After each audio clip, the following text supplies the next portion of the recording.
Hi hello வணக்கம் நண்பர்களே, இது உங்கள் டப்ஸ் தமிழ். இன்னைக்கு நம்ம 2021ல ரிலீஸ் ஆன மவுஸ்ன்ற ஒரு கொரியன் டிடெக்டிவ் சீரியஸோட 6வது எபிசோட தான் பார்க்க போறோம். நம்ம ஒரு வீடியோலையும் சொல்றது தான். இதுக்கு முன்னால நம்ம பண்ண 5 எபிசோட் வீடியோ லிங்கையும் கீழே டிஸ்கிரிப்ஷன்ல தனித்தனியா மேல கார்டுல ஒன்னா ஒரே பிளேலிஸ்டா கொடுத்துருக்கேன். பார்க்காதவங்க அது எல்லாத்தையும் பார்த்துட்டு வந்து இதை பாருங்க, ரைட்டுங்களா? ஸோ போன எபிசோட்ல நம்ம என்ன பார்த்தோம்? கில்லர் பண்ற கொலைகளுக்கான மோட்டிவை இன்ஸ்பெக்டர் செம்ம மாசா கண்டுபிடிச்சாரு. கில்லர் பண்ற ஒரு கொலையிலையும் சின்ன பசங்களுக்கு சொல்லிக் கொடுக்குற ஏதோ ஒரு மாரல் ஸ்டோரி கனெக்ட் ஆயிருக்கு. அதோட கடவுள் எதெல்லாம் பாவம்னு மக்களுக்கு சொல்லியிருக்காரோ அதை பண்ணலனா தான் கில்லரை பொறுத்த வரைக்கும் பாவம். தன்னைத்தானே கடவுள்னு நினைச்சுக்கிட்டு பாவம் பண்ணாத ஆளுங்களையா பார்த்து பார்த்து கொலை பண்ணான். ஆட்டை கட்சி மாட்டை கட்சி மனுஷனை கட்ச கதையா அங்க இங்கன்னு சுத்தினவன் கடைசியா அவனை பிடிக்க போராடிட்டு இருக்க இன்ஸ்பெக்டரோட சொந்த அண்ணனையே நாட்டு மக்களுக்கு முன்னால லைவ் வீடியோ கால்ல கொன்னுட்டான். இதுக்கப்புறம் என்ன ஆச்சு? 5 எபிசோடா மாட்டாத கில்லரை பிடிக்க இந்த எபிசோட்லயாச்சும் ஏதாச்சும் க்ளூ கிடைச்சதா? அதோட இன்வெஸ்டிகேஷன், அதுக்குள்ள வச்சிருக்க ட்விஸ்ட் அண்ட் டர்ன்ஸ், அங்கங்க காட்டுற சில பல பேரோட எமோஷன்ஸ், இதெல்லாம் கலந்து ஒரு மிக்சிங்கா கொடுக்கிறது தாங்க இந்த எபிசோடோட கதை. உள்ள போறதுக்கு முன்னால நம்ம டப்ஸ் தமிழ் மூவி சேனலோட லிங்கை டிஸ்கிரிப்ஷன்ல வீடியோ லிங்க்குக்கு கீழே கொடுத்துருக்கேன். சேனலை செக் பண்ணி வீடியோ பிடிச்சா ஃபாலோ பண்ணிக்கோங்க. இப்போ வாங்க எபிசோட் 6, கில்லர் யாரு? இதுலயாச்சும் காட்டுறானான்னு உள்ள போய் பார்ப்போம். எபிசோட ஓபன் பண்ணா கில்லர் இன்ஸ்பெக்டரோட அண்ணனான ஃபாதரை கொல்ற சீன்ல இருந்து கதையை ஆரம்பிக்கிறாங்க. தன்னோட ஃபேமிலியவே கொலை பண்ண ஹெட் ஹண்டர் மேல ஃபாதருக்கு கோவமே வரமாட்டேங்குது. அது ஒரு பாவம்னு சொல்லிட்டு தான் கில்லர் இவரை கொலை பண்றான். அவன் மேலதான் கோவம் வரல, இங்க ஒருத்தவன் கழுத்தெடுத்து கொலை பண்றான். அட்லீஸ்ட் இவன் மேலேயாச்சும் கோவம் வந்து திட்டணும்ல. சாகரப்ப கூடங்க ஃபாதர் கில்லர் கிட்ட என்ன சொல்றாரு தெரியுங்களா? கடவுள் உன்னை காப்பாத்துவாருன்னு ஆசீர்வாதம் பண்ணிட்டு கண்ணை மூடுறாரு. சே, நான் மனுஷையான நம்ம உருகிட்டு இருந்தா. அப்படியே 15 வருஷத்துக்கு முன்னால போறாங்க. சொந்த குடும்பத்தையே கொலை பண்ண ஒரு சைக்கோ பையனை எபிசோடு 1ல இருந்து பார்த்துட்டு இருக்கமே. இப்ப அவன் உடம்பெல்லாம் ரத்த கரை. ஒரு சர்ச்சில் கடவுளுக்கு முன்னால நின்றுட்டு இருந்தவன் என்ன ஒரு கொலகாரனா மாத்திராதன்னு அவன்கிட்ட எப்படியெல்லாம் கெஞ்சி பிரேயர் பண்ண. என் பிரேயரை காது கொடுத்து கேட்டியா நீ? லாஸ்ட்ல என்ன ஒரு கொலகாரனா மாத்திட்டல்ல. வேண்ட பிரேயரை நிறைவேற்றி தர முடியலன்னா நீ எல்லாம் என்ன கடவுள்? இனிமேல் நான் தான் இங்க கடவுள். யாரெல்லாம் ஒன்ன கடவுள்னு நினைச்சு நீ சொல்லி தந்துட்டு போனதை ஃபாலோ பண்றாங்களோ அவங்கள கொல்றது தான் இன்னையில இருந்து என்னோட வேலை அப்படின்னு இந்த சைக்கோ பையன் அப்ப போட்ட சபதம் தான் இப்ப பல பேரோட உயிரை காவு வாங்கிட்டு இருக்கு. அதை முடிச்சுட்டு பிரசன்ட்டுக்கு வந்தா கில்லர் ஃபாதரை கொலை பண்ணி கழுத்துல கைத்த கட்டி மேல ஏத்திட்டான். அப்போன்னு பார்த்து போன எபிசோட்ல கில்லர் ஃபாதரோட கழுத்து அறுத்த அந்த லைவ் ஃபுட்டேஜை டிவியில டெலிகாஸ்ட் பண்ணாங்கல்ல. ஹீரோயின் கூட அதை பார்த்துட்டு ஒரு கையில பாட்டியோட போட்டோ இன்னொரு கையில கத்தி எடுத்துக்கிட்டு டாக்ஸியை பிடிச்சி கிளம்பினாலே போலீஸுக்கு முன்னால அவ இங்க வரா. சர்ச்சே இருட்டா இருக்கு, கில்லர் வேற மூஞ்சில மாஸ்க் போட்டிருக்கான். சோ ஹீரோயினுக்கு கில்லரோட மூஞ்சியே தெரியல. ஆனா 2 பேரும் பார்த்துக்கிட்டதும் 2 பேருக்குள்ள வெறித்தனமான சண்டை. ஹீரோயின் பாக்ஸிங் கிளாஸ்லாம் போற மாதிரி நம்ம பார்த்திருந்தோம்ல. சோ ஓரளவு கில்லரை சமாளிக்கிறா. ஆனா கில்லர் ஹீரோயினை விட ஸ்ட்ரென்த்தான ஆளா இருக்கான். அதுலயும் ஒரு கட்டத்துலலாம் எரியிற மெழுகுவர்த்தியில உருகி இருக்குமே அந்த லிக்யூடு, அதை எடுத்து ஹீரோயின் கண்ணுல ஊத்திடுறான். அவளுக்கு கண்ணே தெரியல. அப்படி இருந்தும் கூடங்க கில்லர் பக்கத்துல வரான்னு அவன் நடந்து வர சவுண்டை கேட்டே உணர்ந்த ஹீரோயின் கையில இருந்த கத்தியால ஒரு சுத்துனா பாருங்க. அது கில்லரோட லெஃப்ட் ஹேண்ட்ல கிழிச்சுக்குது. அப்புறம் கில்லர் கண்ணாடி பீஸ் ஒன்னு எடுத்து ஹீரோயினை குத்த போறான். ஹீரோயின் கில்லர் 2 பேருமே அந்த கண்ணாடி பீஸை இறுக்கமா புடிச்சிட்டு இருக்காங்க. சோ 2 பேரோட உள்ளங்கையுமே காயமாகுது. இன்னும் 2 நிமிஷம் தான் விட்டுருந்தா ஹீரோயின் அவுட். அதுக்குள்ள போலீஸ்காரங்க வெளியே வந்ததும் சைரன் சவுண்ட் கேட்டு கில்லர் அங்க இருந்து ஓடிடுறான். வந்த போலீஸ்காரங்க ஹீரோயினை ஆம்புலன்ஸ்ல ஏத்தி அனுப்புறாங்க. கரெக்டா ஆம்புலன்ஸ் கிளம்புறப்பதான் ஹீரோ டாக்ஸில வந்து சர்ச் வாசல்ல இறங்குறாரு. அங்க ஒரு ட்விஸ்ட். சர்ச் வாசல்ல கும்பலா நிக்கிற மக்கள் கூட்டத்துக்குள்ள ஹீரோ போனதும் கூட்டத்துல யார் மேலேயோ மின்ட் ஃபிளேவர் ஸ்மெல் அடிக்குது. ஞாபகம் இருக்கா உங்களுக்கு? பாட்டியோட கொலை நடந்த அன்னைக்கு நைட்டு கில்லர் ஓன்னா ஹீரோ அவனை துரத்திக்கிட்டு ஓடினாருல்ல. சேசிங்ல 2 பேரும் கட்டி பிடிச்சி உருளும் போது கில்லர் மேல மின்ட் ஸ்மெல் வந்ததா ஏற்கனவே ஹீரோ இன்ஸ்பெக்டர் கிட்ட சொல்லிருப்பாரு. சேம் ஸ்மெல் வந்ததும் ஹீரோவுக்கு ஒரு குழப்பம். இதே கூட்டத்துல தான் நல்லா GTA கேம்ல ஜீப் போட்டுற மாதிரியே இருப்பான் பாருங்க ஒருத்தவன். கில்லரான புது டாக்டர் அவனுமே ஒளிஞ்சு நின்று நடக்கிற எல்லாத்தையும் பார்த்துட்டு இருக்கான். வெளியே எப்படின்னா சர்ச்சுக்கு உள்ள போன இன்ஸ்பெக்டர் செத்த அண்ணனை பார்த்து கதறி அழுதுட்டு இருக்காரா. அப்ப கில்லர் ஃபாதரோட ட்ரெஸ்ல ஏதோ ஒரு டைரி வச்சுட்டு போயிருப்பான் போல. அந்த டைரி ஸ்லிப் ஆகி கீழே விழுது. இதுக்கு மறுநாளே கில்லர் ஒரு வீடியோ ஃபுட்டேஜை ரிலீஸ் பண்றான். அதுல கில்லரால கடத்தப்பட்ட பையன் இருக்காங்க. அவனுக்கு ஒன்னும் ஆகல, உயிரோட தான் இருக்கான். மாஸ்க்கும் எதுவும் போடல. சோ அவன் தான் அந்த பையன்னு கிளியரா நமக்கு தெரியுது. இந்த பையன் கொரியாவுக்கு வந்ததே தொலைஞ்சு போன இவன் அப்பாவை தேடிதானே. இவன் தான் அப்பான்னு உருகுறான். அந்த ஆள் எங்க வேற ஒரு கல்யாணம் பண்ணி இப்ப அவனுக்கு இந்த பையனோட வயசுல வேற ஒரு பையன் இருக்கான். கில்லர் பைப்புல என்ன பண்ணிடுறான்? பிஞ்சு மனசுல நஞ்ச விதைக்கிற கதையா சந்தோஷமா வாழ்ந்துட்டு இருக்க இவன் அப்பாவோட ஃபேமிலியவே டைரக்டா இவனு காட்டிட்டு, பாத்தியாடா சில்வண்டு, நீ இருக்க வேண்டிய இடத்துல வேற ஒரு பையன் உன் அப்பாவோட சந்தோஷமா இருக்கான். அவனை பார்த்தா அவனுக்கு பொறாமையா இல்ல, ஊன்னு சொல்ல தூக்கிடுறேன் அப்படின்னு பையன்கிட்ட கேட்டதோட மட்டும் இல்ல, அந்த ஃபேமிலியை சேர்ந்த பையனை கில்லர் தூக்கிட்டான். சோ போன எபிசோட்ல யாரோ ஒரு பையனோட மூஞ்சில மாஸ்க போட்டு ஃபேக் வீடியோ ஒன்று ரெடி பண்ணி கில்லர் அனுப்புனான்ல, அது புதுசா தூக்குன இந்த பையனை வச்சுதான் இன்ஸ்பெக்டரையும் நம்மளையும் வெறுப்பேத்தி ஏமாத்துறதுக்கு கில்லர் பண்ணான். அது அதோட முடிஞ்சு போச்சு. இப்ப இந்த வீடியோ வீடியோ ஃபுட்டேஜ்ல புதுசா கடத்தின பையன் மயக்கமா இருக்கான். அவனுக்கு முன்னால நாடே தேடிட்டு இருக்க பையனை உட்கார வச்சு உன் இடத்த இந்த பையன் பறிச்சுக்கிட்டான்னு இவன் மேல பொறாமையா இருக்குன்னு மட்டும் சொல்லு, நான் உன்னை விட்டுடுறேன். ஒருத்தவங்க மேல பொறாமப்படாம இருக்கிறது என்னை பொறுத்த வரைக்கும் பாவண்டா. நீ பொறாமப்பட முடியாதுன்னு சொன்னா உன்னை கொலை பண்றதை தவிர எனக்கு வேற வழியே இல்ல அப்படின்னு கில்லர் அந்த மிரட்டுறான். ஆனா இந்த பையன் அசரவே இல்லையே. ஜி, அவன் என் அப்பா கூட சந்தோஷமா இருக்கானா இருந்துட்டு போட்டும் ஜி, எனக்கு அவன் மேல எந்த பொறாமையும் இல்ல. ஆனா நீ என்ன பொறாமப்படுன்னு கெஞ்சிர பத்தியா, உன்னை பார்த்தாதான் எனக்கு பரிதாபமா இருக்கு அப்படின்னு அந்த பையன் சொன்னதும் இந்த பையனை கடத்தினதோட சம்பந்தப்பட்ட மாரல் ஸ்டோரி ஹான்சல் அண்ட் கிரீட்டல்ன்ற கதையா தான் இருக்கும். அது ஒரு மனுஷன் அதிகமா கோவப்படக்கூடாதுன்னு சொல்லி தர கதை அப்படின்னு இன்ஸ்பெக்டர் போன எபிசோட்ல கெஸ் பண்ணாரு. அது ஒண்ணு மட்டும் தப்பாயிட்டு இருக்கு. இப்ப இந்த வீடியோ ஃபுட்டேஜ்ல கில்லர் கடத்தப்பட்ட பையன் கிட்ட ஒரு கதை புக்கை கொடுத்து படிக்க சொல்றான். கதையோட பேரு த கோட் அண்ட் த டாங்கி. ஒரு ஆளுக்கு பொறாமை என்ன இருக்கவே கூடாதுன்றத சொல்லித்தர கதை இது. கில்லர் கடத்தப்பட்ட பையன் கிட்ட உன் அப்பாவுக்கு புதுசா பிறந்த பையன் மேல பொறாமப்படும் தானே சொன்னா. சோ நாளை பின்ன கில்லர் கடத்தப்பட்ட பையனை போட்டு தள்ளிட்டா. அதோட சம்பந்தப்பட்ட story the goat and the donkey. இதோட இந்த வீடியோ முடிய கில்லர் புதுசா கடத்தின பையனை திரும்ப வீட்லயே கொண்டு போய் விட்டான். ஆனா இதுக்கு முன்னால கடத்தினா பாத்தீங்களா ஒரு பையன், அவனை என்ன பண்ணானே தெரியல. இதுக்கப்புறம் செத்த ஃபாதருக்கு ஃபியூனரல் நடக்குது. அதுக்கு நடுவுல சில எபிசோடுக்கு முன்னால புது டாக்டர் அம்யூஸ்மெண்ட் பார்க்ல வச்சு பழைய டாக்டரை கொலை பண்ணிட்டு பாடியை ஆத்துக்குள்ள இறக்கனால சாக்குல கட்டப்பட்ட பாடி கரை ஒதுங்கி இப்ப வெளியே வந்துருச்சுங்க. சோ போலீஸ்காரங்க பழைய டாக்டரோட பாடியை கண்டுபிடிச்சிட்டாங்க. நம்ம ஏற்கனவே அவரை கொலை பண்ணதை பார்த்துட்டதுனால கிடைச்சது பழைய டாக்டரோட பாடி தான் கரெக்டா சொல்றோம். போலீஸ்க்கு இன்னும் தெரியாது இல்ல, ரொம்ப நாளா பாடி தண்ணிக்குள்ள இருந்ததுல டீகம்போஸ்ட் வேற ஆயிருக்கு. மேக்சிமம் அவரா தான் இருக்கும். வேணும்னா ஒரு தடவை செக் பண்ணிக்கலாம்ன்ற பிளான்ல இருக்காங்க. இன்னொரு பக்கம் அண்ணன் போயிட்டானேன்ற வேதனையில இருந்த இன்ஸ்பெக்டர் வீட்டை விட்டு வெளியே வரதே இல்ல. வீட்டுக்குள்ளேயே முடங்கி கிடக்குறாரு. ஹீரோ போய் எத்தனையோ தடவை கதவை தட்டி பார்த்தோம், எந்த ரெஸ்பான்ஸும் இல்ல. அதோட இந்த பக்கம் ஹாஸ்பிட்டல் அட்மிட் ஆயிருக்க ஹீரோயின் கிட்ட வந்தா கொய்யால இந்த சீரியஸ்ல வேற டாக்டரே இருக்க மாட்டாங்க போல. யாருக்கு எது நடந்தாலும் புது டாக்டர் தான் வந்து வைத்தியம் பார்க்கறான். ஹீரோயினுக்கும் அவன் தாங்க வைத்தியம் பார்க்கறான். ட்ரீட்மெண்ட் பண்ணிக்கிட்டே சந்தடி சாக்கல, ஏம்மா நீ சர்ச்சில் கில்லர் கூட சண்டை போட்டல்ல, அவன் மூஞ்சி எதையும் பார்த்த அப்படின்னு கேட்டதும் அதை தாங்க மிஸ் பண்ணிட்டேன். ஒரே இருட்டு, மாஸ்க் வேற போட்டிருந்தான், பார்க்க முடியலன்னு ஹீரோயின் சொன்னதும் தான் புது டாக்டருக்கு அப்படி ஒரு நிம்மதி. நல்லா பலு இல்லாத கொலு பொம்மை மாதிரி இருந்துகிட்டு நமக்கு தேவையானது தெரிஞ்சிடுச்சு. கிளம்புவோன்னு நடைய கட்டுறப்போ ஹீரோயின் இவனை வாண்டடா நிறுத்தி, தல எனக்கு உங்களை எங்கேயோ பார்த்த மாதிரியே இருக்கு தல, நம்ம இதுக்கு முன்னால எங்கேயாச்சும் பார்த்துருக்கோம் அப்படின்னு இவ கேட்டு அவன் திணறிட்டு இருக்கும் போதே ஹீரோயினுக்கு இந்த மாதிரி ஆயிடுச்சுன்ற விஷயம் கேள்விப்பட்டு அடிச்சு புடிச்சு ஒத்த கால தாங்கி தாங்கி நடந்து வந்த ஹீரோ, ஏமா உனக்கு இந்த அறிவுன்ற ஏதாச்சும் இருக்குதா இல்லையாம்மா, கில்லர் கிட்ட தனியாவா போய் சண்டை போடுவ, உன் பாட்டிக்கு அப்புறம் நான் உன்னை பாத்துக்கிறேன்னு உன் பாட்டிக்கு சத்தியம் பண்ணி கொடுத்துருக்கேன், உனக்கு ஏதாவது ஆயிடுச்சுன்னா மேல இருந்து அவங்க என்ன பார்த்து என்ன நினைப்பாங்க அப்படின்னு ஹீரோ ஃபீலிங்ஸை கொட்டிட்டு இருக்க கேப்ல ஹீரோயினை விசாரிக்க ரெண்டு போலீஸ் வராங்க. அவங்களோட முதல் கேள்வியே, சம்பவ இடத்துக்கு எங்களாலே ஃபர்ஸ்ட் போக முடியல, கில்லர் வேற ஏதோ ஒரு சர்ச்சில் இருக்கான்னு வீடியோ பார்த்துட்டு நாங்க அங்க போயிட்டு இருந்தோம், நீ எப்படி கரெக்டா அங்க போனான்னு. ஹீரோயினுக்குமே கில்லர் எந்த சர்ச்சில் இருக்கான்னு ஃபர்ஸ்ட் தெரியாது. போலீஸ் எல்லாம் எந்த சர்ச்சுக்கு போயிட்டு இருக்காங்களோ ஆக்சுவலா அது ஃபாதர் ஒர்க் பண்ணிட்டு இருந்த சர்ச்சு, அங்கதான் கில்லர் இருப்பான்னு ஹீரோயினும் டாக்ஸியை பிடிச்சி அந்த சர்ச்சுக்கு தான் போயிட்டு இருந்திருக்கா. வழியில தான் ஒரு விஷயத்தை நோட் பண்ணிருக்கா. இவ வீட்டுல இருந்து கிளம்பும் போதே பாட்டியோட போட்டோ ஒன்னு எடுத்துட்டு வந்தால, அது சர்ச்சில் எடுத்த போட்டோ. போட்டோல பாட்டிக்கு பின்னால சர்ச்சில் என்ன மாடல் கேண்டில் வச்சிருக்காங்களோ அதே மாடல் கேண்டில் தான் ஃபாதரோட கழுத்துல கத்திய வச்சிருக்க கில்லருக்கு பின்னாலையும் சர்ச்சில் இருந்திருக்கும். அப்படி கெஸ் பண்ணி தான் பாட்டி எந்த சர்ச்சில் போட்டோ எடுத்துச்சோ அந்த சர்ச்சில் தான் கில்லரும் இருப்பான். கூடவே கூடாதுன்னு ஹீரோயின் வந்திருக்கா. இருந்தும் அவன் தப்பிச்சு போயிட்டான், அது வேற விஷயம். சரி, நீங்க சண்டை போடும்போது அவங்கிட்ட இருந்து நீ எதையாச்சும் நோட் பண்ணியா அப்படின்னு போலீஸ் கேட்டதும் ஹீரோயின் நல்லா யோசிச்சு ஒரு ட்விஸ்ட கொடுக்குறா.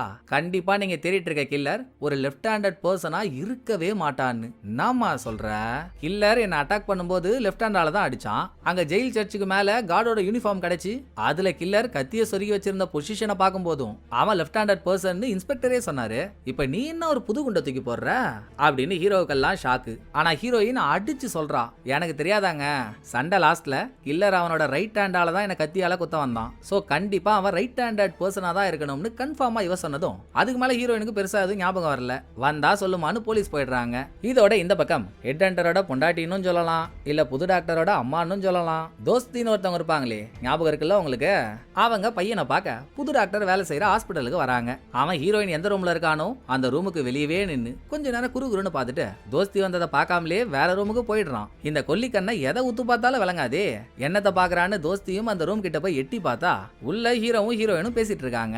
இவங்களுக்கு என்ன ஆச்சோ, அவங்கள பார்த்ததும் என்னமோ புதுசா கர்ப்பமான மாதிரி வாந்தி எல்லாம் வருது. குடு குடு குடு குடுன்னு இந்த அம்மா வெளியே ஓட உள்ள ஹீரோயின் பேசிட்டு கிளம்பும் போது அப்பதான் ஹீரோயினுக்கு ஒண்ணு ஞாபகம் வருது. டேய் டேய் டேய், எனக்கு இப்பதான்டா ஒண்ணு ஞாபகம் வருது, நான் கில்லர் கிட்ட சண்டை போட்டுட்டு இருக்கப்போ கில்லர் கேண்டலை தூக்கி என் மூஞ்சில அடிச்சுட்டான், சோ சரியா எனக்கு கண்ணு தெரியல, ஆனா அவன் கிட்ட ஒரு சவுண்டை கேட்டு நான் கத்தியால அவன் கையிலேயே கிழிச்சிட்டேன்டா, எனக்கு தெரிஞ்சு நான் கிழிச்சது அவனோட லெஃப்ட் ஹேண்டா தான் இருக்கும்னு நினைக்கிறேன் அப்படின்னு ஹீரோயின் சொல்ல, ஒன்னும் பிரச்சனை இல்ல, நான் இதை அப்படியே போலீஸ்ட்ட சொல்லிடுறேன், நீ ரெஸ்டடுன்னு சொல்லிட்டு வெளியே வந்த ஹீரோ வெளியே வாந்தி எடுத்துட்டு இருந்த தோஸ்தியை பார்த்து பாவப்பட்டு என்ன மேடம் எதுவும் பிரச்சனையான்னு மேல கை வைக்க, அதெல்லாம் ஒண்ணும் இல்லப்பான்னு சொல்லிட்டு அவங்க போயிடுறாங்க. கீழே நடந்த எல்லாத்தையும் மேல இருந்து புது டாக்டரும் பாக்குறான். இது முடிய போலீஸ் ஸ்டேஷன்ல கில்லர் தான் யாரை கொலை பண்ணாலும் அந்த கொலையோட ஒரு சைல்டு ஸ்டோரியை லிங்க் பண்ணுவான். ஃபாதரை கொலை பண்ணதுக்கு இப்ப வரைக்கும் ஸ்டோரி என்னன்னு தெரியல. கிரைம் சீன்ல கில்லர் எதையாச்சும் விட்டு போய் அதை ஆராய்ஞ்சு பார்த்தாதான் ஸ்டோரி என்னன்னு தெரியும். சோ எதையாச்சும் விட்டுட்டு போயிருக்கானான்னு ரிப்போர்ட்டர் சீஃப் கிட்ட கேக்குறா. நம்மளே பார்த்தோமே செத்த ஃபாதரோட ட்ரெஸ்ல இருந்து ஒரு டைரி கீழே விழுத, அது டைரியா புக்கான்னு சரியா தெரியல. அந்த புக்கு பிளஸ் அதுக்கு பக்கத்திலேயே கவர்ல சில பல கல்லெல்லாம் போட்டு வச்சிருக்காங்க. இது ரெண்டு தாமா எவிடன்ஸ்னு சீஃப் காட்ட, அடுத்த சீன்லங்க ஹீரோவும் ரிப்போர்ட்டரும் ஹீரோ வீட்ல உட்காந்து பேசிட்டு இருக்காங்க. அப்ப வீட்டுக்குள்ள வந்த ஹீரோவோட ஃப்ரெண்டு எதுவுமே பேசாம அமைதியா சைலண்டா ஆனா ரொம்ப ஆர்வமா எதையோ தேடிட்டு இருக்கான். டேய் கடைசி கால காட்டுப்பூச்சி, இங்க ரெண்டு பேர் குத்துக்கல்ல மாதிரி உட்காந்துருக்குமே, தெரியல உனக்கு, எங்களை கண்டுக்காம என்னத்தரா தேடுறேன்னு ஹீரோ கேட்டதும், மாப்ள ஏன் மாப்ள கத்துற, பொறுமையா பேசு மாப்ள, இப்பதான் கழிவறையில உட்காந்துருக்கப்போ கன நேரத்துல எனக்கு இந்த சிந்தனை வந்துச்சு. போன எபிசோட்ல கில்லர் பையனை கடத்தி வச்சிருக்க மாதிரியே நம்ம ஃபேக்கான ஒரு பையனை ரெடி பண்ணி போலியா ஒரு வீடியோவை ரெடி பண்ணோம். ஆனா நம்ம அதை பண்ண போறோம்னு தெரிஞ்சுக்கிட்டு நம்மள மாதிரியே கில்லர் ஒரு வீடியோவை ரெடி பண்ணான்ல, நம்ம அப்படி பண்ண போறோம்னு அவனுக்கு எப்படி தெரியும்? சப்போஸ் நமக்கே தெரியாம நம்ம வீட்டுல பக் ஏதாச்சும் வச்சு நம்ம பேசுறத ஒட்டிக்கிட்டவன் பண்ணியிருந்தான்னா அதான் பக்க தேடுறேன்னு சொன்னவன் கொஞ்ச நேரத்திலேயே புரிஞ்சுக்கிறான். பக்க வச்ச கில்லர் திரும்ப அதை எடுக்க நாள் கிழமையா பார்த்துட்டு இருப்பான். ஃபாதரோட கொலை நடந்து ஹீரோயினுக்கு அடிபட்டு அதை பார்க்க நம்ம எல்லாரும் சுத்திட்டு இருந்தோம், வீட்டுல யாரும் இல்ல. அப்பவே வந்து கில்லர் அதை எடுத்துட்டு போயிருப்பான் அப்படின்னு ஃப்ரெண்டு சொல்லவே, எனக்கு என்னமோ ஓ மேலதான்டா சந்தேகமா இருக்கு, நீ தான் ஒரு ஓட்டவாயி, நம்ம பண்ண போற பிளான பத்தி நீ யார்கிட்டயாச்சும் சொல்லி அது வெளியே போயிருக்குமோ அப்படின்னு ஹீரோ சந்தேகப்பட்டாலும் ரிப்போர்ட்டர் அதுக்கு முற்றுப்புள்ளியே வச்சிடறா.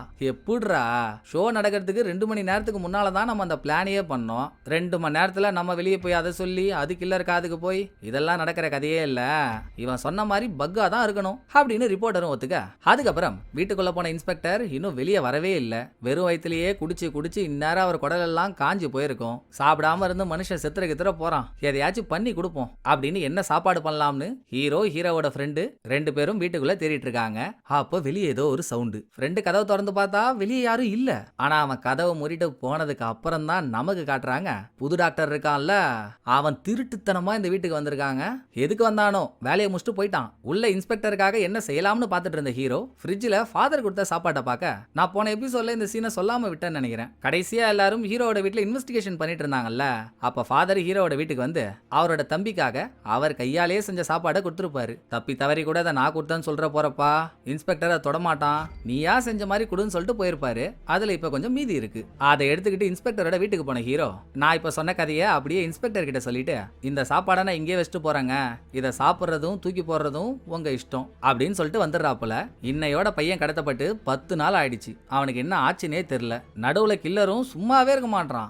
அவன் ஒரு வீண் விளம்பர விபூதி டப்பாவா இருப்பான் போல. புதுசா ஒரு வீடியோவை ரிலீஸ் பண்ணிருக்கான். அதுல ஒரு ஆட்டோட வயித்தை வெட்டி உள்ள இருக்க நுரையீரலை வெளியே எடுத்து, நான் இன்ஸ்பெக்டர் அண்ணனை போட்டு தள்ளனதுக்கு அப்புறம் ஆளையே காணோம், ஏதோ என்ன புடிச்சே தீருவன்னு தோல் மேல போட்டு சுத்திட்டு இருந்தீங்க, துப்பாக்கியா என்ன இப்ப பயமாயிடுச்சா, நீங்க வாங்க இன்ஸ்பெக்டர், உங்க கூட போட்டா போட்டி போடுறதுதான் எனக்கு ஜாலியா இருக்கு, இப்பவும் கெட்டு போல, இன்னைக்கு நைட்ல இருந்து நான் உங்களுக்கு 3 நாள் டைம் கொடுக்குறேன், அதுக்குள்ள நான் இருக்க இடத்த கண்டுபிடிச்சிட்டீங்கன்னா பையன் சேஃப், இல்லனா ஆட்டை எப்படி வெட்டினானோ அதே மாதிரி பையனை வெட்டுற வீடியோவை நீங்க எல்லாரும் பாப்பீங்க அப்படின்னு அவன் வீடியோல பேச, நியூஸ்ல ஓடிட்டு இருக்க இதை கேட்டதுமே ஆற போதையில இன்ஸ்பெக்டர் ஏஞ்சி உட்கார்றாரு. இன்ஸ்பெக்டர் தான் கில்லர் கிட்ட மாட்டிட்டு இருக்க பையனை காப்பாத்தணும்ன்றது கட்டாயம். அப்ப சொங்கி போய் உட்காராம சுறுசுறுப்பா வேலை செஞ்சுதானே ஆகணும். சோ தான் தனக்காக பண்ண சாப்பாட்டை இன்ஸ்பெக்டர் ஃபீலிங்ஸா சாப்பிட்டுட்டு இருக்கும்போது செத்த இவரோட அண்ணனே எதிரில வந்து ஆறுதல் சொல்ற மாதிரி இன்ஸ்பெக்டருக்கு ஒரு ஃபீலிங். அதுலயே தலைவன் மோட்டிவேட் ஆயிடுறான். அடுத்த நாளே ஸ்டேஷனுக்கு போயிட்டு அவரோட கன்னு பேட்ச் எல்லாம் எடுக்க, ஏடா நீ தாண்டா எனக்கு இந்த வேலையே வேணான்னு ரிசைன் பண்ணிட்டு போன, இப்ப கன்னு பேட்ச் கேட்டா எப்படி அப்படின்னு சீஃப் மடக்குனா, ஆமா அப்படியே நான் கொடுத்த ரெசிக்னேஷன் லெட்டரை மேல அனுப்பி என்ன வேலையை விட்டு தூக்கிட்டீங்க பாருங்க, உங்களை பத்தி எனக்கு தெரியாதா, விடுங்க விடுங்க வந்துட்டன்ல, கில்லருக்கு ஊதிருவோம் சங்கு அப்படின்னு இன்ஸ்பெக்டர் பேசிட்டு இருக்க இதே டைம் இன்ஸ்பெக்டரோட அசிஸ்டன்ட் புது டாக்டரோட வீட்டு வாசல்ல போய் நிக்கிறாரு. ஏன்னா புது டாக்டரோட ஃப்ரெண்டுன்னு ஒருத்தன் இருந்தான். பழைய டாக்டர் காணாம போன அன்னைக்கு நைட்டு நானும் என் ஃப்ரெண்டும் தான் ஒன்னா இருந்தோன்னு புது டாக்டர் சொன்னான். அசிஸ்டன்ட் போன எபிசோட்லயே ஃப்ரெண்டை போய் விசாரிச்செல்லாம் பார்த்தாரு. விசாரிக்க வரதுக்கு முன்னாலேயே ஃப்ரெண்டு புது டாக்டருக்கு கால் பண்ணி பேசின அந்த கோல்மால் வேலையெல்லாம் அசிஸ்டன்ட் கண்டுபிடிச்சாரு இல்ல. ஆனா எபிசோட் முடியும் போது வீட்டுல இருந்த ஃப்ரெண்ட கில்லர் எல்லாரும் எப்படி கொலை பண்ணுவானோ அதே பேட்டர்ன்ல கொன்னாங்க. அவன் சாகிறதுக்கு முன்னால கடைசியா கால் பண்ணது புது டாக்டருக்கு தான். அதை பத்தி விசாரிக்க தான் அசிஸ்டன்ட் வந்திருக்காரு. வக்காலி எல்லாம் சாவறதுக்கு முன்னால எனக்கு எனக்கு ஒரு ஃபோனை பண்ணிடுறானுங்க, நீங்க என்ன தேடி வந்துடுறீங்க. ஆமாங்க, அன்னைக்கு நைட் அவன் எனக்கு ஃபோன் பண்ணான், ஒரே ஒர்க்கு ஸ்ட்ரெஸ்ஸா இருக்கு, நான் வெளியூருக்கு ட்ரிப்புக்காக போறேன்னு சொன்னான். அதை தவிர எனக்கு வேற எதுவும் தெரியாது, அன்னைக்கு நைட்டு முழுக்க நான் வீட்லயே தான் இருந்தேன் இப்படின்னு புது டாக்டர் சொல்லிடுறானா. இந்த பக்கம் திரும்ப இன்வெஸ்டிகேஷன் ஆரம்பிச்ச இன்ஸ்பெக்டருக்கு பாட்டி சாகிறதுக்கு முன்னால புது டாக்டரோட வீட்ல இருந்து ஒரு போட்டோவை எடுத்துட்டு வந்துச்சு. சாகிறப்ப கூட நம்ம செத்தாலும் பரவாயில்ல, அந்த போட்டோவுக்கு எதுவும் ஆகக்கூடாதுன்னு எரிஞ்சிட்டு இருந்த போட்டோவை அணைச்சு கையில இறுக்கமா பிடிச்சிட்டு இருந்தது இல்ல.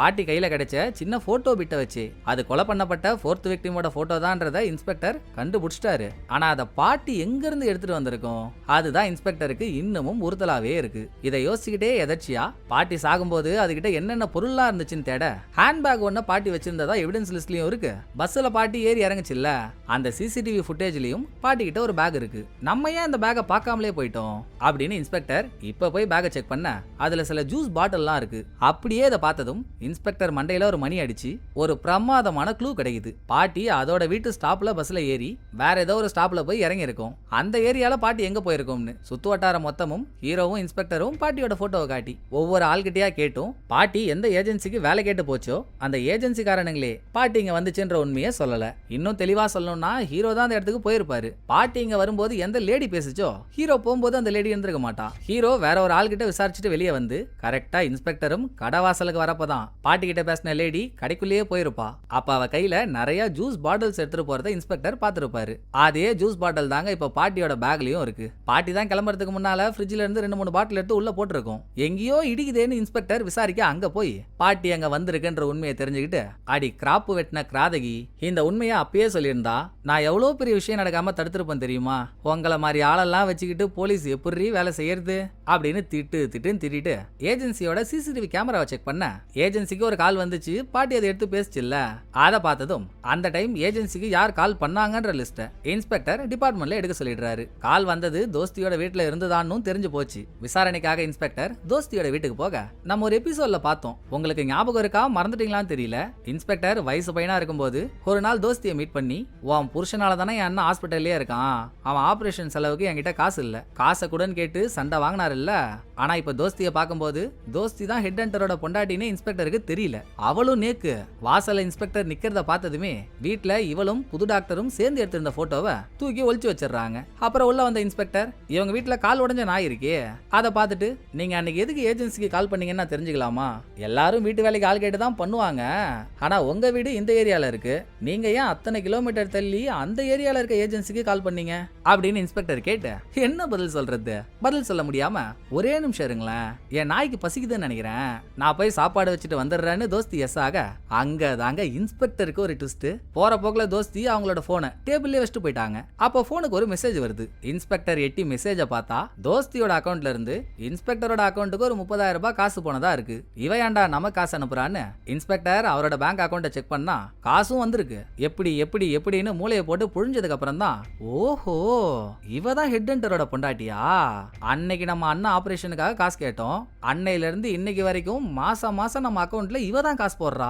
நடுவுல தோஸ்தி அவங்களோட பேரை மாத்திட்டாங்க போல, அதான் எந்த அக்கௌண்ட்ல இருந்து காசு வருதுன்னு தெரியாம நம்மளும் அப்படியே விட்டுட்டோம். அப்படி பார்த்தா இவங்களுக்கு ஒரு பையன் இருப்பானே. பூட்டிக்கிறேன்னு கிளம்பின இன்ஸ்பெக்டர் புது டாக்டர் தான் தோஸ்தியோட பையன்றத கண்டும் பிடிச்சிடுறாரு. இதை அசிஸ்டன்ட்டுக்கு சொல்லான்னு பார்த்தா அவன் அப்பதான் புது டாக்டரோட ஃப்ரெண்டு கொலை பண்ணப்பட்டுட்டான்ற விஷயத்தையே சொல்றான். அந்த கொலை நடந்த கிரைம் சீனுக்கு போக அன்னைக்கு நைட் இன்ஸ்பெக்டர் பிரஸ் கான்ஃபரன்ஸ்ல பேசிட்டு இருந்தாரு. இங்க ஃப்ரெண்டை கொலை பண்ண கில்லர் டிவில இன்ஸ்பெக்டர் பேசுறத பார்த்துக்கிட்டே தானே இங்க இருந்து கால் பண்ணி என்னோட மோட்டிவ் என்னன்னு கண்டுபிடிச்சு நீ டிவி ஷோல சொல்லணும்னு டிமாண்ட் வச்சான். அதையுமே இன்ஸ்பெக்டர் புரிஞ்சுக்கிட்டு அன்னைக்கு நைட்டு புது டாக்டர் தான் ஃப்ரெண்டை கொலை பண்ணிருக்கான், கொலை பண்ணிட்டு இப்படிதான் உட்காந்து டிவி பார்த்திருப்பான்னு அந்த விஷுவலை அப்படியே மைண்டு கொண்டு வந்தவர், டேய் ஆய்வுல கண்டறியப்பட்ட அற்புத ஓனா சிக்னியா என்கிட்ட, என்னடா உன் குடும்பம் கேடுகட்ட குடும்பம், உன் அப்பா என்னடான்னா என் அப்பா அம்மா கொலை பண்றான், நீ என்னடான்னா என் அண்ணனை கொலை பண்ற, வரண்டா உன்னை தேடி கண்டுபிடிச்சு கொலை பண்ணிட்டு ஜெயிலுக்கு போய் உன் அப்பனையும் போட்டு தள்ளல, வெயிட் பண்றா அப்படின்னு இன்ஸ்பெக்டர் யாரும் இல்லாத இடத்துல கெத்தா பேசிட்டு இருக்க. இன்னொரு பக்கம் ஜெயிலுக்குள்ள புதுசா வந்த யாரோ ஒருத்தவங்க தானே கார்டு அடிச்சு அட்டாக் பண்ணாங்க. அன்னைக்கு ஜெயிலுக்கு யார் யாரெல்லாம் விசிட்டர்ஸ் வந்தாங்களோ லிஸ்ட் எடுத்து எல்லாரையும் செக் பண்ணியும் சந்தேகப்படுற மாதிரி யாரும் இல்ல. சரி அப்ப வெளிய இருந்து வந்து யாரும் இதை பண்ணலனா உள்ள வேலை செய்யறவங்க யாராச்சும் தான் இதை பண்ணிருக்கணும், நான் உள்ள வேலை செய்யற எல்லாத்தையும் என்கொயரி பண்ணணும்னு ரிப்போர்ட்டர் ஜெயில ஒரு போலீஸ்ட பேசிட்டு இருக்கும் போதே வேற ஒரு ஜெயில் போலீஸோட சேர்ந்து ஹீரோவும் அவரோட ஃப்ரெண்டும் ஹாஸ்பிட்டல்ல படுத்திருக்கான்ல கார்டு, அவனோட ஃபேவரட் ஃபேவரட் மியூசிக் கேசட் ஒன்று இருக்கு. அதை போட்டா அவன் ஏஞ்சிருவானான்ற ஒரு நட்பாசையில அதை எடுக்க வராங்க. ரிப்போர்ட்டர் எதுக்காக வந்தான்ற விஷயத்த சொன்னதும், ஏங்க எனக்கு ஒரு டவுட்டுங்க, அன்னைக்கு விசிட்டர்ஸா ஜெயிலுக்குள்ள வந்தவங்க வாசல்லையே ரெஜிஸ்டர்ல கையெழுத்து போட்டு தான் உள்ள வரணும். அப்படி யார் யார் கையெழுத்து போட்டிருக்காங்களோ அவங்க லிஸ்ட் மட்டும் தானே உங்கள்கிட்ட இருக்கு. ஒருவேளை யாராச்சும் கையெழுத்து போடாம உள்ள வந்து அது உங்களுக்கு தெரியாம போயிருந்தா அப்படின்னு ஹீரோ கேட்க, அது எப்படி சார் முடியும், உள்ள வர எல்லாருமே கையெழுத்து போட்டு தான் வருவாங்கன்னு போலீஸ் சொன்னா, இப்ப கூட தான் என்கிட்டயும் என் ஃப்ரெண்டு கிட்டயும் எந்த ஐடியும் இல்ல, தோ இந்த போலீஸ் அவரோட கார்ல எங்களை உள்ள கூட்டு வந்தாரு, எங்கள்கிட்ட எந்த கையெழுத்தும் கேட்கலையே அப்படின்னு ஹீரோ ஒரு ட்விஸ்ட கொடுத்ததும் தான். சரி கையெழுத்து போடாம யாராச்சும் உள்ள வந்திருக்காங்களான்னு தேடி அன்னைக்கு ஜெயில் டாக்டரை பார்க்க வேற எவனோ ஒருத்தன் வந்திருப்பான், அதை கண்டுபிடிக்கிறாங்க. அந்த வேற எவனோ ஒருத்தவன் யாருன்னு காட்டுறதுக்குள்ளேயே இதே ஜெயில தானே ஹெட் ஹண்டரும் இருக்கான். பயபுள்ளைக்கு வயசாயிடுச்சு, சோ லைட்டா நெஞ்சு வலி. அதை காட்டிட்டு இங்க இன்ஸ்பெக்டர் கிட்ட வந்தா, புது டாக்டர் தான் கில்லர்னு இன்ஸ்பெக்டர் முடிவே பண்ணிட்டாரு. ஆனா அதை ப்ரூவ் பண்ண எந்த எவிடன்ஸும் இல்ல. எவிடன்ஸே இல்லாம நான் வீட்டை சர்ச் பண்ணணும்னு சர்ச் வரேன்னு கேட்டா கொடுக்க மாட்டாங்க. பேசாம வீட்டுல இல்லாத சமயத்துல நம்மளே உள்ள போயிட்டு எவிடன்ஸ் கிடைக்குதான் தேடுறோம்னு இன்ஸ்பெக்டர் திருட்டுத்தனமா அவன் வீட்டுக்குள்ள போறாரு. பாட்டி எந்த ரூம்ல கொலை பண்ணப்பட்ட விக்டிம்ஸோட போட்டோ எல்லாம் பாத்துச்சோ அந்த ரூம் பேஸ்மெண்ட்ல இருக்கு. இன்ஸ்பெக்டரும் பேஸ்மெண்ட்டுக்கு போய் அந்த ரூமை பாத்துறாரு. ரூமுக்கு உள்ள போல, வெளியே ரூம் மூடி இருக்கு, திறக்க முடியல. பக்கத்துல இருக்க ஒரு ஸ்டிக் எடுத்து லாக் அடிச்சு உடைக்க பார்த்தா வீட்டுக்குள்ள யாரோ வர மாதிரி ஒரு சவுண்டு. புது டாக்டர் தான் பாத்துட்டானா இனிமேல் இவனை தொடவே முடியாத மாதிரி பிரச்சனை ஆயிடுமேன்னு இன்ஸ்பெக்டர் கிடுகிடுன்னு கீழே ஓடி கார் பார்க்கிங்ல ஒளிஞ்சுக. புது டாக்டருக்குமே யாரோ வீட்டுக்குள்ள வந்திருப்பாங்களான்னு டவுட். கார் பார்க்கிங் வரைக்கும் வந்து பார்த்துட்டு இன்ஸ்பெக்டர் அங்க இருந்த ஒரு சின்ன கபோர்டுக்குள்ள ஒளிஞ்சுக்கிட்டாரு. யாரும் இல்லைன்னு சொல்லிட்டு போயிடுறான். அடுத்து இன்ஸ்பெக்டர் வெளியே கிளம்பலாம்னு பார்த்தா அங்க ஒரு ட்விஸ்ட். இவர் எந்த கபோர்ட்ல ஒளிஞ்சிருந்தாரோ அங்க ஒரு ஷூ பாக்ஸ் கிடைக்குது. திறந்தா ஷூல ஒரே ரத்த கரங்க. அது கூடவே நம்ம ட்ரெஸ்ல ஜிப்பு இருக்குன்னு வைங்களேன், அதுல ஜிப்பு மட்டும் தனியா கழண்டு விழுந்துட்டா அந்த ஜிப்பை தாங்கி பிடிச்சிருக்க ஒரு செட்டப் இருக்குல்ல, அதுவும் ஷூவுக்கு பக்கத்திலேயே இருக்கு. இந்த லிங்க் புரியுதா உங்களுக்கு? பழைய டாக்டரை கொலை பண்ண இடத்துல ஜிப்பு மட்டும் தனியா கிடைச்சிருக்கும். மேட்டரை லிங்க் பண்ண இன்ஸ்பெக்டர் சும்மா அதை எவிடன்ஸா காட்டி இவன் வீட்டை சர்ச் பண்ண சர்ச் வாரண்ட் வாங்கணும்ன்றதுக்காகவே அசிஸ்டண்ட்டை கூப்பிட்டு, இங்க பாரு நீ புது டாக்டரோட வீட்டுக்கு ஆப்போசிட்ல தான் அந்த ஷூ பாக்ஸை கண்டுபிடிச்சு எடுத்தேன்னு ஸ்டேஷன்ல சொல்ற. அதுல இருக்க ரத்தத்தை செக் பண்ணி அது பழைய டாக்டரோட ரத்தம் தான் தெரிஞ்சதும் சர்ச் வாரண்ட்டை வாங்குற. நான் சொல்றதெல்லாம் புரியுது இல்ல அப்படின்னு இல்லீகலா முயற்சி பண்ண அசிஸ்டன்ட்டும் புலம்புறான். இதெல்லாம் ரொம்ப தப்புங்க, நம்ம அந்த மாதிரிலாம் பண்ணக்கூடாதுங்க, நீங்க திருட்டுத்தனமா வீட்டுக்குள்ள போய் தானே எடுத்துட்டு வந்தீங்க, இது தெரிஞ்சாலே பெரிய பிரச்சனை ஆயிடும் அப்படின்னு அட்வைஸ் ஊசிய போட்டு தல்ல. டேய் அணில் கடிச்சா அக்ரூட், நீ பேசிட்டு இருக்க ஒரு நிமிஷமும் அவன் கடத்தி வச்சிருக்க சின்ன பையனுக்கு என்ன ஆகுனே தெரியாது. உனக்கு இப்போ வேலை முக்கியமா இல்ல சின்ன பையனோட உயிர் முக்கியமா? போடா சொன்னதை செய்டா அப்படின்னு அசிஸ்டன்ட் அனுப்ப இந்த பக்கம் நெஞ்சு வலி வந்து ஜெயில் டாக்டர்கிட்ட போன ஹெட் ஹண்டர், ஏன் டாக்டர் அன்னைக்கு இந்த கார்டு தாக்கப்படும் போது உங்களை பார்க்க புதுசா ஒருத்தன் வந்திருந்தான்ல அப்படின்னு கேட்டதும் தான் யார் இன்னைக்கு வந்தாங்கன்றத காட்டுறாங்க. டவுட்டே வேணாம், புது டாக்டர் தான் ஜெயில் டாக்டரை பார்க்க வந்திருக்கான். இந்த ஆள் அடுத்து பேசுறதுக்குள்ள ஜெயில் டாக்டரை விசாரிக்க கூட்டிட்டு போயிட்டாங்களா. அன்னைக்கு புது டாக்டர் கிட்ட எந்த ஐடியும் இல்லைன்னு ஜெயில் டாக்டர் தான் வாசல் வரைக்கும் கார் எடுத்துட்டு போயிட்டு புது டாக்டரை உள்ள கூட்டிட்டு வந்திருக்கான். புது டாக்டரோட பேரை சொன்னதும் ஐயோ அவன் நம்ம காதலனாச்சே, அன்னைக்கு நைட்டு வீட்டுக்கு வந்து திடீர்னு பயமா இருக்குன்னு சொல்லி நம்மள வித்தியாசமா கட்டி பிடிச்சான். அடுத்த நாள் அவன் வீட்டுக்கு போகும்போது ரத்தம் படிஞ்ச ஒரு பேண்டட் வேற கட்சிது. அதான் ஹீரோ பாட்டி காலில் ஒட்டி விட்ட பேண்டேடு. நம்மளும் அதை பெருசா எடுத்துக்காம வீட்டு டஸ்ட்பின்லயே போட்டோம். அவன் தான் எதுவும் வேலை பார்த்துட்டானா அப்படின்னு ரிப்போர்ட்டர் யோசிக்க, புது டாக்டர் யாருன்னு ஹீரோவுக்கும் தெரியும்ல, நான் வெளியே இருக்க மீதி போலீஸ்ட மேட்டரை சொல்றேன்னு அவர் கிளம்புறாரு. அப்படியே அந்த பக்கம் இன்ஸ்பெக்டர் புது டாக்டரோட வீட்டை சர்ச் பண்ண எப்படா வாரண்ட் வரும்னு அவன் வீட்டு வாசல்லையே தேவோடு காத்துட்டு உட்காந்துருக்காரு. வாரண்ட் வருதோ இல்லையோ ரிப்போர்ட்டர் அவ சந்தேகத்தை கிளியர் பண்ணிக்க புது டாக்டரோட வீட்டுக்கு வரா. இன்ஸ்பெக்டருக்கு அப்பதான் மண்டையில உரைக்குது, நான் சிம்ரன் இதெல்லாம் நான் தேடிட்டு இருக்க ஹெட் ஹண்டரோட பையன் இவன் தான் உனக்கு தெரியும், நான் அவனை கண்டுபிடிச்சு குர்றின்னு கேட்டோம், அப்ப பண்ண தப்புக்கு ஏன்டா புள்ளைய பழிவாங்க பாக்குறேன்னு எவ்வளவு அழகா என்னையே சமாளிச்சிருக்க பாத்தியா நீ அப்படின்னு ஹீரோ கார்ல உட்காந்து தனியா பெணாத்திட்டு இருக்காரு. இந்த பக்கம் உள்ள போனால ரிப்போர்ட்டர் அவ பேண்டட எங்க போட்டோன்னு குப்பை தொட்டியெல்லாம் அலசி ஆராயிரா. அப்ப மேல டேபிள்ல வச்சிருந்த புக்கெல்லாம் தவறி கீழே விழுந்துருது. எடுத்து அதெல்லாம் மேலேயே வச்சுட்டு குப்பை தொட்டியில எதுவும் கிடைக்கலையேன்னு இப்படி திரும்பி பார்த்தா இவ டஸ்ட்பின்ல தூக்கி போட்டது உள்ள போல வெளியே எங்கேயோ விழுந்துட்டு இருக்கு. அது கண்ணுல பட கரெக்டா அதை எடுக்கிறா. புது டாக்டர் அங்க வரான். இவ பேண்டடா அவங்கிட்ட காட்டல, அதை ஷர்ட் ஸ்லீவுக்குள்ள ஒளிச்சு வச்சுக்கிறாளா. அப்புறம் கொஞ்ச நேரத்துக்கு முன்னாலே கீழே விழுந்த புக்கெல்லாம் ரிப்போர்ட்டர் மேல எடுத்து வச்சா பாருங்க, அங்க ஏதோ ஒரு கவர் இருக்குங்க. புது டாக்டரை பொறுத்த வரைக்கும் அது முக்கியமான கவர் போல. அதை மட்டும் தெளிவா எடுத்து ஒரு டிராயருக்குள்ள வச்சிடறான். அடுத்து கீழே வந்து இவங்க ரெண்டு பேரும் உட்காந்து பேசிட்டு இருக்கப்போ ரிப்போர்ட்டருக்கு கால் பண்ண இன்ஸ்பெக்டர், அம்மாடியே இந்த சீரியல் கேஸ்ல ஒருத்தவனை சஸ்பெக்டா சந்தேகப்பட்டு அவன் வீட்டை சர்ச் பண்ண போறோம், வாரண்ட் எல்லாம் வாங்கியாச்சு, 30 நிமிஷத்துல கிளம்புறோம், நீ வந்தன்னா உனக்கு சுட சுட நியூஸ் வெயிட்டிங்ல இருக்கு அப்படின்னு இன்ஸ்பெக்டர் சொல்ல போன்ல ரிப்போர்ட்டர் பேசுறத புது டாக்டரும் கேக்குறானா. எனக்கு அவசரமா வேலை இருக்குன்னு சொல்லிட்டு ரிப்போர்ட்டர் போயிடுறா. உடனேங்க புது டாக்டர் சட்டை பேண்ட் எல்லாம் போட்டு ரெடி ஆகி ஒரு குழந்தைய வைக்கிற அளவுக்கு ஒரு பெரிய சூட்கேஸை வீட்ல இருந்து எடுத்து கார் டிக்கில போட்டுக்கிட்டு கார் எடுத்துக்கிட்டு கிளம்புறான். போற வழியில இவன் காருக்கு பின்னால வேற ஒரு காரை ஓட்டிட்டு வந்த ஒரு பொண்ணு இவன் காருக்கு பின்னால இடிச்சிடுறா. ஒன்னும் பிரச்சனை இல்லம்மா, நீ கிளம்புமான்னு இவன் சொல்லிட்டான். அது எப்படிங்க, நான் போனதுக்கு அப்புறம் நான் உங்க காரை இடிச்சிட்டேன்னு நீங்க கம்ப்ளைண்ட் கொடுத்துட்டீங்கன்னா எதுவா இருந்தாலும் நான் போலீஸை வர சொல்றேன், இங்கேயே பேசி முடிச்சுக்கலாம்னு அந்த பொண்ணு சொல்லிட்டு இருக்கும் போதே ஒரு பேட்ரோல் காரு இங்க வருது. யாரோ சொல்லி கொடுத்த மாதிரி அந்த பொண்ணு வேணும்னே போலீஸ்ட்ட சொல்றா. சார், அவன் சீட்ல ஒரு சூட் கேஸ் வச்சிருக்கான்ல, அதுக்குள்ள இருந்து எனக்கு ஒரு குழந்தை கத்துற மாதிரியே சவுண்ட் கேக்குது சார், நீங்க அவனை அப்படியே விடாதீங்க, பொட்டியை திறந்து செக் பண்ணுங்கன்னு கொளுத்தி போடுறா. அதெல்லாம் திறந்து காட்ட முடியாதுன்னு ஃபர்ஸ்ட் புது டாக்டர் சொன்னாலும் கேட்கறது போலீஸ், திறந்து காட்டி தான் ஆகணும். பொட்டியை வெளியே எடுத்து திறக்க ரெடி ஆகுறான். இதை தூரமா ஒரு கார்ல உட்காந்து பார்த்துட்டு இருந்த இன்ஸ்பெக்டர் உள்ள குழந்தை மட்டும் இருந்துச்சு, உனக்கு கொழுக்கட்டை தாண்டான்னு கையில துப்பாக்கியோட ரெடியா இருக்காரு. அங்கதான் இன்ஸ்பெக்டர் பண்ண சில்லாக்கிட்டுமா வேலையை நமக்கு காட்டுறாங்க.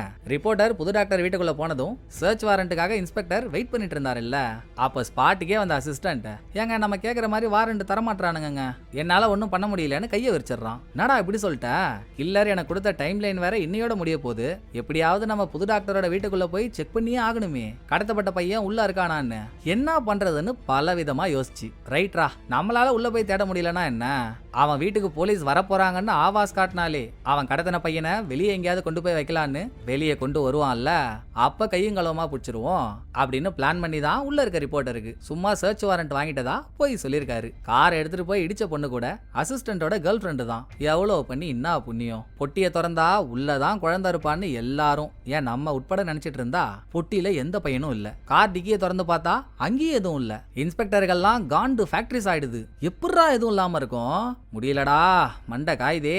சரி அசிஸ்டன்ட், புது டாக்டர் கார் எடுத்துட்டு எங்கேயோ போறான், நீ அவனை ஃபாலோ பண்ணிட்டு போ, நான் அவன் வீட்டுக்குள்ள போய் அந்த சீக்ரெட் ரூமை பார்த்தே ஆகணும்னு விறுவிறுன்னு புது டாக்டரோட வீட்டுக்கு வந்த இன்ஸ்பெக்டர் பேஸ்மெண்ட்ல இதுக்கு முன்னால ஒரு ரூமை பார்த்து திறக்காமலே போயிட்டாருல்ல, இப்ப லாக்க கன்னால ஷூட் பண்ணி திறந்து உள்ள போனா இதுக்கு முன்னால பாட்டி இந்த ரூமுக்குள்ள வரப்போ கொலை பண்ணப்பட்ட விக்டிம்ஸோட போட்டோவெல்லாம் புது டாக்டர் ஒட்டி வச்சிருந்தான்ல, இப்போ அது எதுவுமே அந்த ரூமுக்குள்ள இல்லைங்க. ஒன்னும் கிடைக்கலையேன்னு இன்ஸ்பெக்டர் வெளியே வந்துடுறாரு. ஆனா அங்க செவுத்துக்கு அடியில ஏதோ ஒரு போட்டோ இருக்கு. இன்ஸ்பெக்டர் அதை கவனிக்கல. இன்னொரு பக்கம் அசிஸ்டன்ட் புது டாக்டரோட காரை ஃபாலோ பண்ணிட்டு போகும்போது நம்மள ஒருத்தவன் ஃபாலோ பண்றான்றதை தெரிஞ்சுக்கிட்ட புது டாக்டர் அழகா அசிஸ்டன்ட்டுக்கு தண்ணி காட்டிட்டு வேற வழியில தப்பிச்சு போயிடுறான். இங்க ஸ்டேஷனுக்கு வந்த இன்ஸ்பெக்டர், ஏங்க புது டாக்டரோட காரை ட்ராக் பண்ண சொல்லி எவ்வளவு நேரம் ஆகுது, நாங்க பண்றீங்கன்னு கத்திட்டு இருக்கப்போ ஒரு கண்ணாடி ரூமுக்குள்ள இன்வெஸ்டிகேஷனுக்காக ஒட்டி வச்சிருந்த இவர் அண்ணனோட டெட் பாடி போட்டோவெல்லாம் பாத்துறாருங்க. அழுதுகிட்டே உள்ள போய் ஒரு போட்டோ எடுத்தா அதுல கில்லர் ஃபாதரோட வயிற்று கிழிச்சு உள்ள கல்லு மாதிரி அதையே வச்சிருந்திருக்கான். என்னன்னு இப்ப நமக்கு தெளிவா சொல்லல, அண்ணன் வயிற்ற கிழிச்சிட்டீங்களேடான்ற ஆதங்கத்துல இன்ஸ்பெக்டர் கண்ணீர் மல்க கதறிட்டு இருக்க அங்க அசிஸ்டன்ட்டுக்கு டிமி கொடுத்துட்டு போனால புது டாக்டர். ரிப்போர்ட்டர் வீட்டுக்கு வரும்போது ஏதோ ஒரு ஃபைலை மட்டும் முக்கியமான ஃபைல்னு டிராயர்ல எடுத்து வச்சான்ல, அது உட்பட இன்னும் சில பொருட்களை ஆள் இல்லாத இடத்துல நெருப்புல போட்டு கொளுத்துறான். அந்த பக்கம் போலீஸ் ஸ்டேஷன்ல 2 விதமான லேப் ரிசல்ட் ஒரே நேரத்துல வந்து போலீஸ்காரங்களுக்கு ஒரு சிறப்பான ட்விஸ்டா அமையுது. ஒன்னு, புது டாக்டரோட வீட்டுல ரத்தம் படிஞ்ச ஷூ கிடைச்சது இல்ல, கடல்ல இருந்து சாக்குல கட்டப்பட்ட ஒரு டெட் பாடியை கண்டுபிடிச்சு எடுத்தாங்க பாருங்க, இவன் ஷூல இருந்த ரத்தம் அந்த டெட் பாடியோட ரத்தம் தான். 2, ரிப்போர்ட்டர் புது டாக்டரோட வீட்டுல இருந்து பேண்டட் எடுத்தால, அதையும் லேப்ல டெஸ்டுக்காக கொடுத்துட்டா, அதுல இருக்கிறது பாட்டியோட ரத்தம்னு தெரிய வந்ததும் அப்ப அந்த மழலை வடிவ மரவட்ட மாதிரி ஒருத்தவர் இருக்கானே புது டாக்டர், அவன் தான் நம்ம தேடிட்டு இருக்க கில்லரா அப்படின்னு அவனை அரெஸ்ட் பண்ண வாரண்ட் வாங்கிட்டு கிளம்புறாங்க. சேம் டைம் தோஸ்தியோட வீட்டுக்கு போன புது டாக்டர், உங்களுக்கு தெரிஞ்சிருச்சு இல்ல அப்படின்னு கேக்குறான். எதை கேக்குறேன்னு புரியலையப்பா, தெளிவா சொல்லுன்னு தோஸ்தி குழப்பமானதும், உங்க பையன் ஒரு கொலகாரன்னு உங்களுக்கு தெரிஞ்சிருச்சு இல்ல அப்படின்னு கேட்டு தோஸ்தி ஷாக் ஆனதோட அங்க சீனை கட் பண்ணா ஹீரோயின் ஹாஸ்பிட்டல்ல இருந்து வீட்டுக்கு வந்துட்டா. அவ கையில எல்லாம் கட்டு போட்டுருக்கிறதுனால அவளால எந்த வேலையும் பார்க்க முடியல, பாத்ரூம் கூட போக முடியல. சரி ஏன் நீங்க தனியா இருந்து கஷ்டப்படுற, பேசாம ஏன் வீட்டுக்கு வா அப்படின்னு ஹீரோயினை ஷோல்டர்ல தூக்கி போட்டுக்கிட்டு இவரோட வீட்டுக்கு வந்து ஹீரோயினை படுக்க வச்சவரு, நான் உன்னோட மீதி துணியெல்லாம் வீட்டுல இருந்து எடுத்துட்டு வந்துடுறேன் ரெஸ்டட்னு சொல்லிட்டு வெளியே வர, அப்போ ஸ்டேஷன்ல இருந்து ஹீரோவுக்கு கால் பண்ணி பாட்டியை கொலை பண்ணது புது டாக்டர் தான்ற மேட்டரை சொல்றாங்க. ஆக்சுவலா ஹீரோவுக்கு கால் பண்ணதுக்கு மெயின் காரணம் இன்ஸ்பெக்டர் காலையில செத்த அண்ணன் போட்டோவை பார்த்தாரு இல்ல, அப்பையில இருந்து இப்ப வரைக்கும் டோட்டல் குடிச்சிட்டு மட்டையாயிட்டாரு, போன் பண்ணா எடுக்கவே இல்ல, அதான் நீ இன்ஸ்பெக்டரை பாத்தியான்னு ஹீரோவுக்கு கால் பண்ணி கேக்குறாங்க. கூடவே ஹீரோவுக்கு இந்த மேட்டரும் தெரிஞ்சிடுச்சா, ஒரே ஓட்டமா புது டாக்டரோட வீட்டுக்கு ஓடி அவன் அப்ப வீட்டுல இல்ல, வீட்டுக்குள்ள நுழைஞ்சு இன்ஸ்பெக்டர் எந்த சீக்ரெட் ரூமுக்குள்ள போனாரோ அதே ரூமுக்குள்ள போன ஹீரோ இன்ஸ்பெக்டர் பார்க்காத போட்டோவை இவர் பாத்துறாரு. அதான் செவுத்தோரமா கீழே கிடந்துச்சு, கையில எடுத்தா அது கொலை பண்ணப்பட்ட செகண்ட் விக்டிமோட போட்டோ கிடைச்ச இடத்துக்கு பின்னாலேயே ரகசிய ரூம் மாதிரி ஒன்னு இருக்கு. திறந்து பார்த்ததும் ஹீரோவுக்கு ஒரு பிரம்மாண்ட ட்விஸ்டுங்க. இருக்குங்க. நம்ம கூட நினைச்சிருப்போம் வெளியே இருந்த கொலை பண்ணப்பட்ட விக்டிம்ஸோட போட்டோவெல்லாம் உள்ள மாத்தி வச்சிருப்பான்னு. ஆனா உள்ள இருக்கிறது அது சம்பந்தப்பட்ட எந்த போட்டோவும் இல்ல. முழுக்க முழுக்க முழுக்க முழுக்க ஹீரோவோட போட்டோ. ஹீரோ எங்கெல்லாம் போறாரு என்னெல்லாம் பண்றாருன்னு ஹீரோவை ஃபாலோ பண்ணி புது டாக்டர் ஹீரோவை வளைச்சு வளைச்சு எடுத்திருக்க போட்டோ தான் இந்த ரூம் மொத்தமும் இருக்கு. என்னடா சங்கதின்னு ஹீரோ யோசிச்சுட்டு இருக்கும் போதே இங்க ஹீரோ ஹீரோயினை அவரோட வீட்டுல படுக்க போட்டு போனாருல்ல. ஹீரோவோட வீட்டுக்கு புது டாக்டர் வரான். ஏதோ ஹீரோயின் முழிச்சிருந்ததுனால வந்த புது டாக்டரை பார்த்துட்டா. அவனுக்கு பயந்து ஓட ஆரம்பிச்சவ மேட்ரை ஹீரோக்கு கால் பண்ணி சொல்லாம்னு பார்த்தா ஹீரோ போன் எடுக்கல. அடுத்து இன்ஸ்பெக்டருக்கு போனை போடுறா. இவ்வளவு நேரமா போதையில யாரோட போனையும் எடுக்காத இன்ஸ்பெக்டர் அப்ப லைட்டா போதை தெளிஞ்சு ஹீரோயினோட போன் எடுத்து அங்கேயா வந்திருக்கான் அந்த அரவே கடை தோ வந்துட்டான்னு இன்ஸ்பெக்டர் ஒரு டாக்ஸியை பிடிச்சி இங்க வந்துட்டு இருக்க. இங்க ஹீரோயின் கில்லர் கிட்ட மாட்டுறதுக்குள்ள அவளுக்கு பின்பக்கமா வந்து அவ வாயை பொத்தின ஹீரோ எதுவும் பேசாத அமைதியா என் கூட வான்னு வீட்டு பின்பக்கமா அவளை எகிரி குதிக்க வச்சுட்டு உன் பாட்டியை கொண்டது இவன் தான். என்ன ஆனாலும் என் கையால அவனை பிடிக்காம நான் விடவே மாட்டேன். நீ பத்திரமா போ நான் பாத்துக்கிறேன்னு ஹீரோயின் அனுப்ப அவ போற வழியில டாக்ஸில வந்துட்டு இருந்த இன்ஸ்பெக்டரை பாத்துறா. ரெண்டு பேரும் சேர்ந்து ஹீரோவோட வீட்டுக்கு வராங்க. வீட்டு மாடியில சண்டை நடந்துட்டு இருக்கு. புது டாக்டர் ஹீரோவை படுக்க போட்டு தலையில ரத்தம் வடிய வடிய அடிச்சு பிரின்னு பிரிச்சுட்டு இருக்கான். கீழே இருந்து இதை பார்த்த இன்ஸ்பெக்டரால சும்மா இருக்கவே முடியல. டப்புன்னு கண்ணெடுத்து மேல இருக்க புது டாக்டரை ஷூட் பண்ண வயித்துல குண்டடி வாங்கி போதுக்குன்னு ஹீரோவுக்கு பக்கத்திலேயே விழறான். ஹீரோ புது டாக்டர் ரெண்டு பேரும் மயக்கம் போடுறதுக்கு முன்னால ஒருத்தவங்கள இன்னொருத்தவங்க பாத்துக்கிட்டே கண்ணை மூட அவசர அவசரமா ரெண்டு பேரையுமே ஹாஸ்பிட்டல் கொண்டு போய் சேர்க்கறாங்க. அங்க சீனை கட் பண்ணா ஹாஸ்பிட்டல்ல சேர்த்த ரெண்டு பேர்ல தனியா ஒரு ரூம்ல மயக்கமா இருந்த ஹீரோ இப்போ மயக்கத்துல இருந்து கண்ணை முழிக்க. இந்த சீரீஸ்ல முதல் முறையா ஹீரோவை இன்ட்ரோ பண்ணும்போதே ரோட்ல கடந்த ஒரு குருவியை காப்பாத்துறேன்னு இன்ஸ்பெக்டரோட கார் டயர் மேல எல்லாம் ஏற போனாரு. ஞாபகம் இருக்குல்ல? அடுத்து அதே குருவியை தான் கூன்ல போட்டு ஹீரோயினுக்கு கிஃப்டாகவும் கொடுத்திருப்பாரு. இப்ப ஹீரோயின் அந்த குருவிய ஹீரோவோட ரூம்ல மாட்டி வச்சிருக்கா. காலங்காத்தால காதுக்கு இனிமையா அவ்வளவு அழகா அந்த குருவி கத்துது. இங்க ஒரு மரண மாசான ட்விஸ்ட். மயக்கத்துல இருந்து எழுந்திருச்ச ஹீரோ கத்திட்டு இருக்க குருவிக்கு பக்கத்துல போய் உள்ள இருக்க குருவியை வெளியே எடுத்து டபுக்குன்னு அது கழுத்தை ரெண்டா வச்சு வெளியே தூக்கி போடுறான். என்னடா மீண்டும் இப்படி ஒரு சீனை கொண்டு வரீங்கன்னு பார்த்தா குருவியை வெளியே தூக்கி போட்டதோட மட்டும் இல்ல அடுத்து வில்லத்தனமான ஒரு டோனோட இப்பதாண்டா எந்த சத்தமும் கேட்காம நிம்மதியா இருக்கு அப்படின்னு பேசிக்கிட்டே பெட்ல வந்து படுக்கிறான். இவன் வெளியே தூக்கி போட்ட குருவிக்கு ஒரு க்ளோஸ் அப் வச்சு அதோட எபிசோட முடிக்கிறாங்க. லாஸ்ட் ட்விஸ்ட பார்த்ததும் உங்களுக்கு என்னென்னமோ தோணுமே. தயவு செஞ்சு எதையுமே ஜட்ஜ் பண்ணாதீங்க. பார்த்த 6 எபிசோட்லயே இப்படி பரவசமான ட்விஸ்ட கொடுக்குறானுங்கன்னா இன்னும் 14 எபிசோட் இருக்கு. எந்த ட்விஸ்ட எங்க எடுத்துட்டு வந்து எப்படி சொருவ போறானுங்கன்னு யாருக்கு தெரியும்? பொறுத்தார் பூமி ஆழ்வார். இப்போதைக்கு எதையும் முடிவு பண்ணாம பொறுத்திருந்து இன்னாதான் ஆகுதுன்னு பாத்துருவோமே. ரைட்டுங்களா? சோ இந்த எபிசோடு உங்களுக்கு பிடிச்சிருக்கோன்னு நம்புறேன். அடுத்த ஒரு நல்ல எபிசோட்ல வந்து நான் உங்களை மீட் பண்றேன். இந்த வீடியோ உங்களுக்கு பிடிச்சிருந்தா லைக் பண்ணிடுங்க. எப்படி பண்ணிருக்கன்றத மறக்காம கமெண்ட்ல சொல்லிடுங்க. தேங்க்யூ. டடா பாய்.